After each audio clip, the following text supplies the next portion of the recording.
నమస్తే, welcome to next Zee News. ఈనాటి వార్తా విశేషాలు. పెదకాకాని సమీపంలో ఘోర రోడ్డు ప్రమాదం జరిగింది. జాతీయ రహదారిపై లారీ, కారు, టాటాయిస్ వాహనాలు ఢీకొనడంతో ముగ్గురు మృతి చెందారు. పోలీసుల కథనం ప్రకారం విజయవాడ నుంచి గుంటూరు వైపు వెళ్తున్న సిమెంట్ రెడీమిక్స్ వాహనం పెదకాకానిలోని అమెరికన్ ఆంకాలజీ క్యాన్సర్ ఆసుపత్రి ఎదుట మరమ్మతులకు గురైంది. దీంతో డ్రైవర్ వాహనాన్ని రోడ్డుకు కుడివైపున నిలిపాడు. ఆగి ఉన్న ఈ వాహనాన్ని గమనించకపోవడంతో వెనుక నుంచి వచ్చిన కారు బలంగా ఢీకొట్టింది. దీంతో రెడీమిక్స్ వాహనం రోడ్డు మధ్యకు జరిగింది. ఇదే సమయంలో వెనక వైపు నుంచి కూలీలతో వస్తున్న టాటాఎస్ ఆ వాహనాన్ని ఢీకొట్టింది. ఈ ఘటనలో టాటాఎస్ లో ఉన్న పేరేచెల్ల గ్రామానికి చెందిన కె రాంబాబు, గుంటూరు నగరానికి చెందిన తేజ అక్కడికక్కడే మృతి చెందారు. పాత గుంటూరుకు చెందిన డి మధు జీజీహెచ్ లో చికిత్స పొందుతూ మృతి చెందాడు. మరొకరి పరిస్థితి విషమంగా ఉందని వైద్యులు తెలిపారు. కారులో ప్రయాణిస్తున్న ముగ్గురు స్వల్పంగా గాయపడ్డారు. గుంటూరులోని ఓ ప్రైవేట్ ఆసుపత్రిలో చికిత్స పొందుతున్నారు. అలంకరణ పనులకు వెళ్లి వస్తున్న కూలీలు మరికొద్ది సమయంలో ఇంటికి చేరతామనే లోపే ఈ ప్రమాదం జరిగింది. ఇక్కడ పెద్ద ప్రమాదం జరిగింది. రెడీమిక్స్ బండి రిపేర్ వచ్చి ఫస్ట్ హైవేలో ఫస్ట్ లైన్ లాగింది సార్. కారు వెనకమాల నుంచి వచ్చి స్పీడ్గా వచ్చి కారు గుద్దింది. తర్వాత టాటా ఏసీ వచ్చి టాటా ఏసీ గుద్దింది సార్. టాటా ఏసీలో 10 మంది ఉన్నారు, కారులో 4 ఉన్నారు సార్. కారులో వాళ్ళకి లైట్ డబ్బులు, టాటా ఏసీలో ఒక ఇద్దరికి సీరియస్ సార్. అందరినీ అంబులెన్స్లో గుంటూరు పంపించాం సార్. రెడీమిక్స్ బండి రిపేర్ తాగడం వల్ల ఇదంతా జరిగింది సార్. ఫస్ట్ లైన్ లాగాం సార్. దగ్గర ఉన్నాం. ఇక్కడైతే మాత్రం చాలా ఆందోళనగా అనిపిస్తూ ఉంది.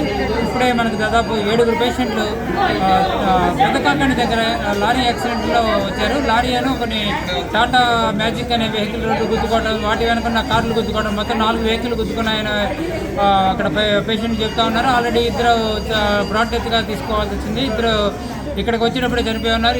ఇద్దరు పరిస్థితి అయితే చాలా ప్రమాదంగా ఉంది. ఒక అతను కార్డియక్ అరెస్ట్ వచ్చింది, రివైవ్ చేసి వెంటిలేటర్ మీద పెట్టారు. ఒక అతను కూడా ఫేషియల్ బోన్ ఇంజరీస్ ఉన్నాయి, అతను కూడా వెంటిలేటర్ రివైవ్ చేసి వెంటిలేటర్ మీద పెట్టారు. ఇద్దరు పరిస్థితి కూడా ప్రమాదంగా ఉంది. ఒక అతను చనిపోయే అవకాశం కనపడతా ఉంది.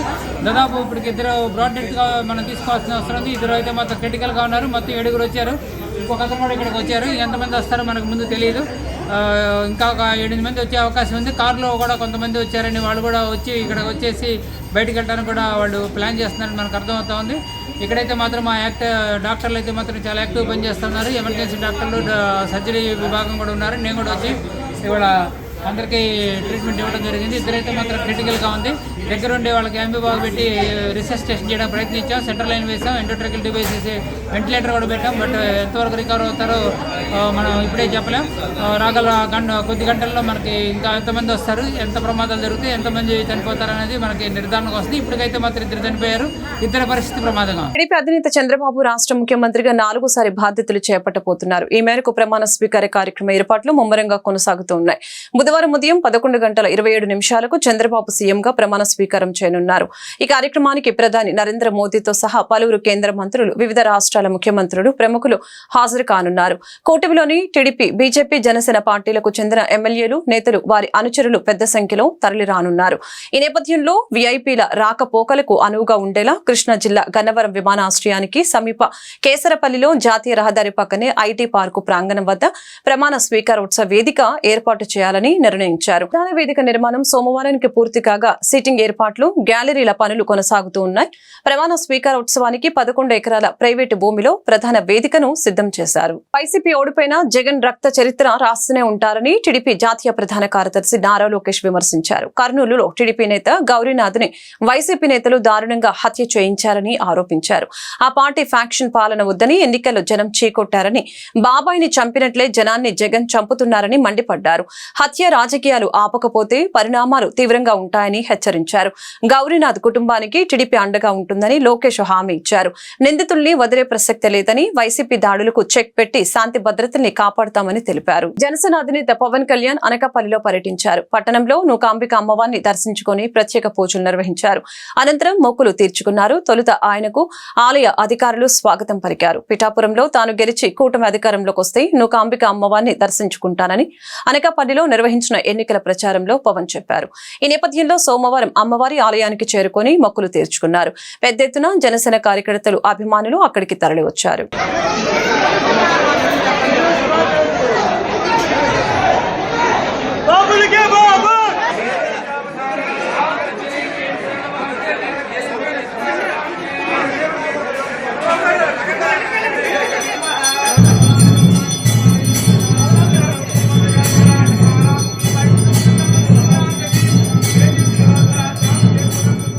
ప్రజాస్వామ్యాన్ని గౌరవించిన పార్టీ టీడీపీ అని ఆ పార్టీ అధికార ప్రతినిధి కొమ్మారెడ్డి పట్టాభిరామ్ తెలిపారు. వైసీపీ అధికారంలో ఉండగా కూటమి పార్టీలంతా కలిసి ప్రజాస్వామ్య పరిరక్షణ ఉద్యమాన్ని చేపట్టాయని చెప్పారు.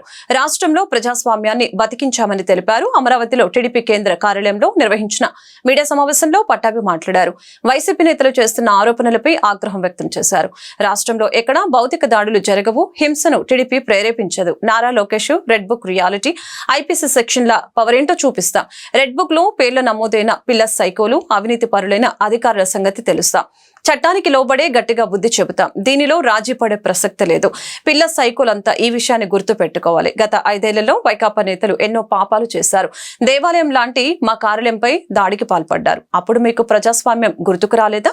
మాచర్లలో బోండా ఉమ్మ, బుద్ధ వెంకన్నపై దాడి చేసినప్పుడు చంద్రబాబు అమరావతి పర్యటనలో ఆయనపై రాళ్లు కర్రలు వేసి మాది భావ ప్రకటన స్వేచ్ఛ అని చెప్పి కలరింగ్ ఇచ్చినప్పుడు ప్రజాస్వామ్యం గుర్తుకు రాలేదా అని ఆయన ప్రశ్నించారు. రాష్ట్ర ప్రజలందరూ కూడా ముక్కును ఏలేసుకుంటా ఉన్నారు. ఓరు మీ దుంపదగా ఏం మాట్లాడుతూ ఉన్నారా, మీరు చేసినటువంటి పిచ్చి చేష్టలు ఏంటి, మీరు మాట్లాడుతున్నటువంటి మాటలు ఏంటని చెప్పి.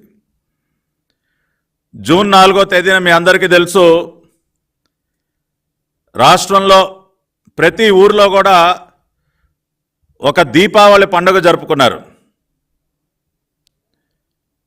ఒక నియంత పాలనకి ముగింపు పలికిన రోజు, రాష్ట్రానికి తిరిగి స్వాతంత్రాన్ని అందించినటువంటి రోజు జూన్ 4, 2024 చరిత్రలో నిలిచిపోతుంది. 24 గంటలు కూడా అవలేదు. దీనికి ఏం చెప్తారు ఈ పిల్ల సైకోలు? ఇవాళ హింసని ప్రేరేపిస్తున్నది ఎవరు? హింసకి పాల్పడుతున్నది ఎవరు? గిరినాథ్ చౌదరిని చంపింది వైసీపీ పిల్ల సైకోలు, అవునా కాదా? ఇవాళ నంగనాచుల్లాగా మీడియా ముందుకు వచ్చి మాట్లాడుతున్నటువంటి ఆ గుడివాడ గుట్కాగాడిని అడుగుతా ఉన్నా, ఎరా కొడాలి నాని, ఎవర్రా చంపింది? గిరినాథ్ చౌదరి అనే తెలుగుదేశం పార్టీ నాయకుడిని ఎవరు చంపింది? మీ పార్టీ సైకో మోకలు కాదా? ఏమయ్యా పేరుని నాని, ఏంటయా మాట్లాడుతా ఉన్నావు మీడియా ముందుకు వచ్చి? కౌంటింగ్కి 2 రోజుల ముందున నువ్వు వచ్చి మాట్లాడినటువంటి మాటలేంటి? గంటలు లెక్క పెట్టుకోండిరా, మీ సంగతి తేలుస్తాం. ఏది కౌంటింగ్కి 2 రోజుల ముందు. దాన్ని బట్టి అర్థం కావట్లేదా మీ వ్యవహార శైలి ఏంటో? ఒక పక్కన ఇటువంటి దారుణాలు చేస్తూ ప్రజలు మక్కిలెరగొట్టి మిమ్మల్ని మోకాళ్ళ మీద నుంచోబెట్టిన 11 సీట్లతో మిమ్మల్ని మోకాళ్ళ మీద నుంచోబెట్టారు ఈ రాష్ట్రంలో. ప్రజా తీర్పు ఆ విధంగా ఉన్నా కూడా ఇంకా బుద్ధి తెచ్చుకోకుండా ఈ సైకో చేష్టలు, ఈ దారుణాలు, ఈ హత్యలు ఇంకా కొనసాగిస్తూ నంగనాచుల్లాగా వచ్చి నీతులు మాట్లాడతారా? ప్రజాస్వామ్యాన్ని రక్షించాలంట. రాష్ట్ర గవర్నర్ గారి దగ్గరికి వెళ్ళి విన్నపాలు ఇస్తారు. విన్నపాలు ఏమైదా ప్రజాస్వామ్యాన్ని రక్షించడం అంటే? మా పార్టీ నాయకుల్ని అత్యంత దారుణంగా చంపటమా ప్రజాస్వామ్యాన్ని రక్షించడం అంటే? నేను సూటిగా అడుగుతా ఉన్నా, తెలుగుదేశం పార్టీ నాయకుల్ని కిరాతకంగా చంపటాన్ని ప్రజాస్వామ్యాన్ని రక్షించడం అంటారా? 5 సంవత్సరాలు మీరు చేసినటువంటి పాపాలు, దాని యొక్క పర్యవసానమే మీరు చూశారు. జూన్ 4వ తేదీన 151 నుంచి 11 స్థానాలకి పడిపోయారు మీరు. కనీసం ప్రతిపక్ష హోదా కూడా దక్కలేదు. సిగ్గుపడకుండా ఇంకేం మొక్కలు పెట్టుకుని వస్తూ ఉన్నారా మీడియా ముందుకు? మీరు ఏ మొక్కం పెట్టుకుని వస్తూ ఉన్నారు? నిజమైనటువంటి దేవుడి స్క్రిప్ట్ ఏంటో జూన్ 4వ తేదీన చూపించాడు ఆ భగవంతుడు. 151లో మధ్యలో ఉన్నటువంటి 5ని చెరిపేశాడు ఆ భగవంతుడు. దేనికో తెలుసా? ఆ 5 సంవత్సరాల, మీ 5 సంవత్సరాల పరిపాలన ఒక కళంకం ఈ రాష్ట్రానికి.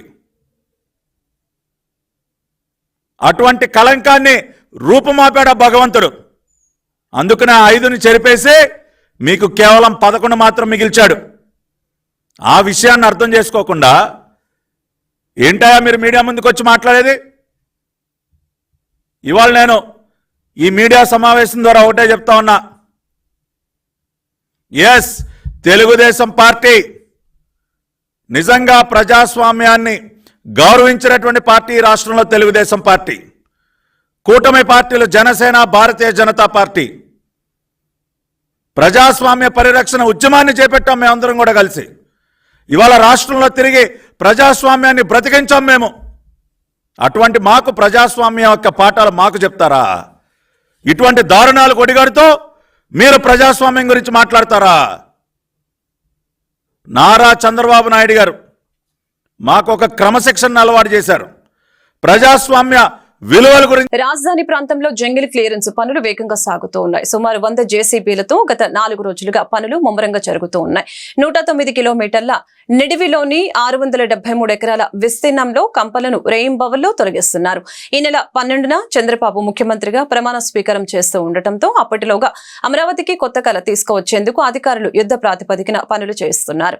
అమరావతి ప్రాంతంలో పనుల్ని సిఆర్డీఏ కమిషనర్ వివేక్ యాదవ్ పర్యవేక్షించారు. రాజధాని ప్రాంతంలో పనుల్లో కదలిక రావడంపై స్థానిక రైతులు హర్షం వ్యక్తం చేస్తున్నారు.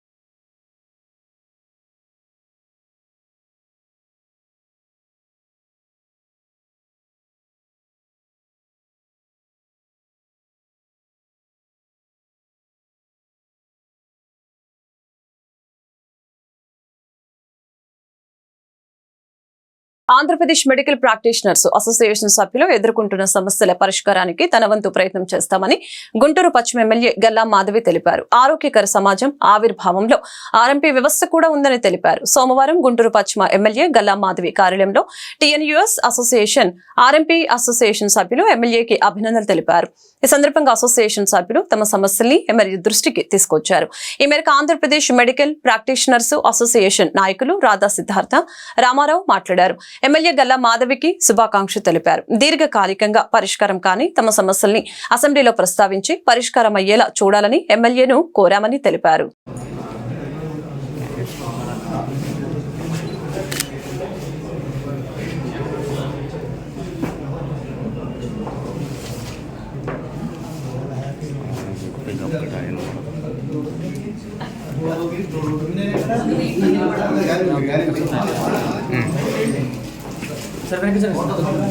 మేడం కొద్దిగా వెనకరండి.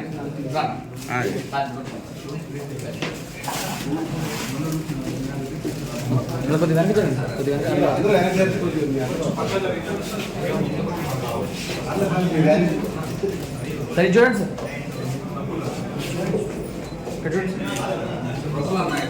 అసోసియేషన్లో 213/84 సంఘం తరఫున ఎమ్మెల్యేగా గెలిచినటువంటి గల్లా మాధవి గారిని మేము గౌరవార్థంగా కలిసి మా యొక్క సాధబాధల గురించి మీరు అసెంబ్లీలో లేవనెత్తాలని చెప్పేసి సంఘం తరఫున వారికి విన్నవించడం జరిగింది. అలాగే టీముగా మా సంఘంలో ఉన్నటువంటి లీడర్స్ నాగేశ్వరరావు గారు, గీతాంజలి గారు, రాము గారు, తర్వాత ఆంజనేయులు గారు, కార్యదర్శి గారు, సిద్ధార్థ గారి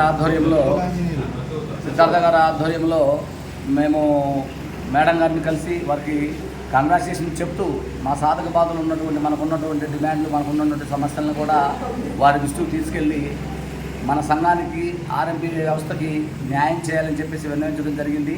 మీరు పర్సనల్గా రమ్మని చెప్పేసి రాజా సిద్ధార్థ గారికి మేడం గారు చెప్పడం జరిగింది. సో మంచి జరుగుతుందని ఆశిద్దాం. ధన్యవాదాలు. మీ అసోసియేషన్ పేరు చెప్పండి. Andhra Pradesh medical practitioners association 213/84 Guntur. The team of the organization and the president of this organization by name Raja Siddhartha. We are requested and blessed for Dr. Galla Madhavi MLA, newly elected, an extraordinary personality. He will do the best services to the all public as well as our organization also. We are having a big problem. Unrecognized practice we are continuing. So I am requesting her, please put it in assembly. He promised to put it in the assembly. Thank you very much. Andhra Pradesh లో దాడులని counter action plan ను వైఎస్ఆర్సీపీ సిద్ధం చేస్తోంది. అదేవిధంగా కార్యకర్తలకి ధైర్యం చెబుతూనే పరిరక్షణ కోసం కార్యాచరణ అనుసరించాలని నిర్ణయించింది. వైఎస్ఆర్సీపీ రాష్ట్రంలోని ప్రతి జిల్లాలోనూ లీగల్ టీం ఏర్పాటు చేస్తుంది. తద్వారా టీడీపీ శ్రేణులు దాడులకి గురైన బాధితులకి న్యాయం చేయాలని నిర్ణయించింది. ఈ క్రమంలో తొలుత బాధితుల్ని తీసుకుని జిల్లా ఎస్పీల వద్దకు తీసుకువెళ్లారు. అక్కడ ఫిర్యాదు చేయిస్తారు. ఆపై కోర్టులు కూడా దావాలు వేయిస్తారు. ఆ తర్వాత జరిగే ప్రొసీజర్లను లీగల్ టీం చూసుకునేలా వైఎస్ఆర్సీపీ ప్రణాళిక రూపొందిస్తోంది. ఇదిలా ఉంటే ఎన్నికల ఫలితాలు వెలువడిన మరుక్షణం నుంచే టీడీపీ అరాచకాలు మొదలయ్యాయి. వైఎస్ఆర్సీపీ నేతల్ని, కార్యకర్తల్ని, సానుభూతి పరుల్ని, సాధారణ ఓటర్లను, ఆఖరికి వైఎస్ఆర్సీపీ జెండా మోసిన వాళ్లను సైతం వదలటం లేదు. శాంతి భద్రతలు ఒక్కసారిగా దెబ్బతినటంపై అటు రాష్ట్రపతి, ఇటు గవర్నర్ కు వైఎస్ఆర్సీపీ ఇప్పటికే ఫిర్యాదు చేసింది. మరొక వైపు వైఎస్ఆర్సీపీ క్యాడర్ కు ధైర్యం చెబుతూ క్షేత్రస్థాయిలో పర్యటిస్తూ భరోసా ఇస్తున్నారు పలువురు నేతలు. ప్రభుత్వ ఆసుపత్రి అడ్వాన్స్డ్ ఐసీయూలో చెత్తాచెదారం ఉండకుండా పరిసరాలు పరిశుభ్రంగా ఉంచవలసిన బాధ్యత అందరిపై ఉందని సూపరింటెండెంట్ డాక్టర్ కిరణ్ కుమార్ సూచించారు. సోమవారం అడ్వాన్స్డ్ ఐసీయూలో ఆయన తనిఖీ చేశారు. ఈ సందర్భంగా డాక్టర్ కిరణ్ కుమార్ మాట్లాడారు. ఆసుపత్రి ఐసీయూ వద్ద ఎంఎన్ఓలు డ్రెస్ కోడ్లు లేకపోవటాన్ని గమనించి వెంటనే డ్రెస్ కోడ్ అమలు చేయవలసిందిగా ఆదేశించినట్లు చెప్పారు. ఐసీయూ వద్ద మహిళా సెక్యూరిటీ సిబ్బంది కాకుండా మగ సెక్యూరిటీని ఏర్పాటు చేయాలని ఆయన సూచించారు. ప్రతిరోజు వేల మంది రోగులు ఆసుపత్రికి వస్తూ ఉన్నారని, ఒక్కొక్కసారి ఐసీయూ లేక ఇబ్బందులు పడుతున్న సంఘటనలు చూస్తున్నామని ఆయన చెప్పారు. ప్రైవేట్ ఆసుపత్రిలో ఐసీయూలో రోగులకు చికిత్స చేయాలంటే కనీసం రోజుకు 50,000 నుంచి ₹1,00,000 వరకు ఖర్చు అవుతుందని ఆయన అన్నారు. ప్రభుత్వ ఆసుపత్రిలో పేద రోగులందరికీ ఉచితంగా వైద్యం అందిస్తున్నామని ఆయన చెప్పారు. రోగులు, వారి సహాయకులు వైద్యం విషయంలో ఎవరు ఆందోళన చెందవలసిన అవసరం లేదని తెలిపారు. 24 గంటల పాటు వైద్యులు అందుబాటులో ఉండే విధంగా చర్యలు తీసుకుంటున్నామని డాక్టర్ కిరణ్ కుమార్ తెలిపారు. డాక్టర్లను బెదిరిస్తున్నారు, డాక్టర్లు భయభ్రాంతులకు గురవుతున్నారు. ఇవాళ డాక్టర్లు వైద్యం చేయడానికి ముందుకు రాకపోతే మనం ఎక్కడికి వెళ్ళాలి? ఏ హాస్పిటల్కి వెళ్ళగలం? ప్రైవేట్ హాస్పిటల్ దగ్గర కూడా లేదు. ప్రైవేట్ హాస్పిటల్లో హాస్పిటల్ లోపలికి ఎంటర్ కానీ ఐసీయూలోకి అసలు జీరో. అసలు ఏం జరుగుతుందో కూడా తెలియదు. ఇక్కడ అట్లా చేయట్లేదు. మిమ్మల్ని పిలుస్తారు, చెప్తారు, పేషెంట్ ప్రోగ్నోసిస్ చెప్తారు, ప్రమాదం ఎంత ఉందని చెప్తారు, ఎంతవరకు మనం చేయగలమని చెప్తారు, ఏమేం కావాలో చెప్తారు. ఇక్కడ మందులన్నీ ఉన్నాయి, వైద్యం జరుగుతుంది, ల్యాబొరేటరీ ఇక్కడ జరుగుతుంది. తొందరపడి బయటికి పడితే రాసివ్వరు. ఒకసారి చిన్న డాక్టర్లు కానీ ఎవరైనా రాసిచ్చినా కూడా మీ దగ్గర లేకపోతే మాకు తెలియచేయండి. ఇక్కడ ప్రొవైడ్ చేయడానికి మేము ప్రయత్నిస్తాం. ఖరీదైన వైద్యం చేస్తాం. ఖరీదైన మందులు వాళ్ళ గవర్నమెంట్ అందుబాటులో తీసుకొచ్చింది. అర్థం కదా? సో గవర్నమెంట్ మీకోసం అంత నిలబడ్డప్పుడు మీరు గవర్నమెంట్కి కూడా సహకరించండి. మీకు కావాల్సిన ప్రొవిజన్ ఇవ్వడానికి ఇక్కడ అడుగు వేపిస్తానికి మేము రెడీగా ఉన్నాం. ఇవాళ చేస్తాం. మమ్మల్ని బయటికి పంపించారని ఫీల్ కావద్దు. బయటికి పంపించడం కాదు, ఎవరైతే ఉండాలో వాళ్ళే ఉండాలి. నటసింహం నందమూరి బాలకృష్ణ సినీ రంగంతో పాటు రాజకీయ రంగంలో రాణిస్తూ తండ్రికి తగ్గ తనయుడిగా ఖ్యాతి గడించారని సత్తెనపల్లి ఎమ్మెల్యే కన్నా లక్ష్మీనారాయణ వ్యాఖ్యానించారు. హిందూపురం నియోజకవర్గ ఎమ్మెల్యేగా హ్యాట్రిక్ సాధించిన బాలయ్యకు అభినందనలు తెలిపారు. సత్తెనపల్లి పట్టణం రఘురాం నగర్ ప్రజావేదిక యందు హిందూపురం శాసనసభ్యులు నందమూరి బాలకృష్ణ 64వ జన్మదినం సందర్భంగా ఏర్పాట్లు చేసిన బర్త్డే కేక్ ను కన్నా కట్ చేసి పార్టీ శ్రేణులు, బాలయ్య అభిమానులతో ఆనందాన్ని పంచుకున్నారు. అలాగే ఆదరణ వయోవృద్ధుల ఆశ్రమం, మొల్లమాంబ వయోవృద్ధుల ఆశ్రమంలో జరిగిన అన్నదాన కార్యక్రమంలో ఎమ్మెల్యే కన్నా లక్ష్మీనారాయణ పాల్గొన్నారు. ఈ కార్యక్రమంలో పార్టీ రాష్ట్ర, జిల్లా, నియోజకవర్గ, పట్టణ నాయకులు పాల్గొన్నారు.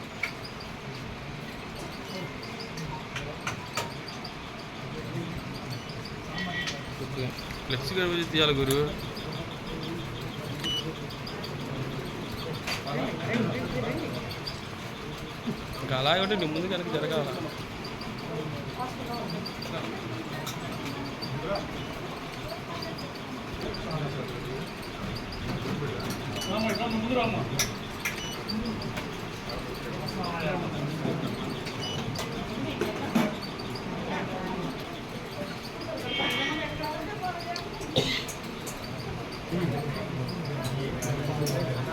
ఈ వార్తలు ఇంతటితో సమాప్తం. మరొక బులెటిన్లో మళ్ళీ కలుద్దాం.